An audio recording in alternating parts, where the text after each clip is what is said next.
10 ayının 1 günü Dünya Uygur Kurultayı ve Belgiya Uygur Cemiyeti tarafından uyuşturulgan zor namayış aldığımızda vicdani burcumuz için yeni bir fırsat.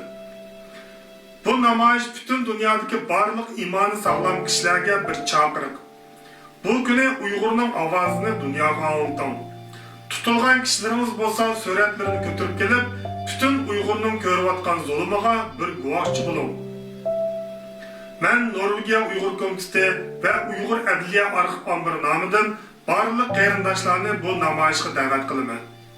Şundaqla Uygur Adliya Arxiv Ambiri bu günü naq meydanda zor kölemlik guvalık beriş uyuşturumuz. Barlıq qeyrindaşlarını aile tavabatlarımız ve dost yaranlarımızın suretlerini götürüp gelip guvalıqdan ötüşünüzge çağırık kılımız. 10 ayının 1 günü Brüssel'de görüşeyle. Allah'a amanet bulun. Assalamu alaykum bütün dünyadaki barlıq Uygur qeyrindaşlarım. 2019 yılı 10 ayının 1 günü Xitay təcavüzçülərinin vətənimiz Şərq Türkistanı besib alğanlığının 70 yıllık günü. Bu gün biz için bir musibet, biz için bir matem günü. Dünya Uygur Kurultayının çağırığı Belgiya Uygur Cemiyeti uğurlaştırışıyla elip verildiğin, Belgiya'nın Brüssel'de elip verildiğin xalqaralık, keng kölemlik bu namayışqa bütün dünyadaki Uygurların şəraiti yar bergen. Həmmələrin qatnışını bulup mu Avrupa'daki 7 yaşdan 70 yaşdaki barlıq Uygur qeyrindaşlarının zulüm en çeki yetken bu vakitte bu namayış qatnışını ümit kılman, arzu kılman.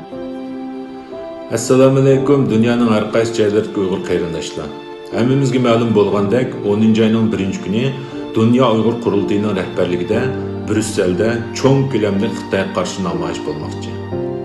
Mush munosabat bilan dunyoning har qaysi joylaridagi mushu namoyishga qatnashishga imkoniyati yor bergan do'stlarimning butun kuchi bilan kelib bu namoyishga qatnashishini chin ko'nglimdan umid qilaman. Mushu namoyishning o'ngishli bo'lishi, mush namoyishning bexatar bo'lishi uchun o'zining vaqti, zehni va iqtisodini sarf qilayotgan Belgiya Uyg'ur jamiyatidagi qarindoshlarim, do'stlarimga o'zimning yuksak hurmatini bildiraman. Jabo chekdinglar. Rahmat. Assalamu alaykum aziz vatandaşlar. Dünya Uygur Kurultayının çağırığı ve Belgiya Uygur Cemiyeti'nin uğurlaştırışı bilen 1 oktyabr Brüssel'de ötküzülgen namayışqa sanaqlı gün kaldı. Vatanimizdeki azap uqubat çekiyotgan xalqimizning ovozi bo'lgan bu fursatni qo'ldan bermay, vatandoshlarning imkoniyatining yetishicha namoyish qatnashishini chin ko'nglimdan umid qilaman. Assalomu alaykum aziz qarindoshlarim. Men Germaniyadan iftixor. Men sizlarni Dünya Uygur Kurultayi tarafidan o'rinlashtirilgan va Belgiya Uyg'ur jamiyati tarafidan tashkillangan 10 ayning 1 kuni Brüsselda o'tkazilgan namoyishga chaqiraman. 10 ayning 1 kuni Brüsselda ko'rishaylik. Assalomu alaykum Uyg'ur qarindoshlarım. Bulunma mening yaşımdaki dostlarımla Brüksel'de bulunan 10 ayının 1 gündeki namayışa qatnashishni umid qilaman. Assalamu alaykum Uyg'ur qarindoshlar. Dünya Uygur Kurultayining chaqirig'iga binoan Belgiya Uyg'ur jamiyatining sohibxonligida 10 ayning 1 kuni Yevropa parlamenti oldida keng ko'lamlik namoyish o'tkazmoqchi.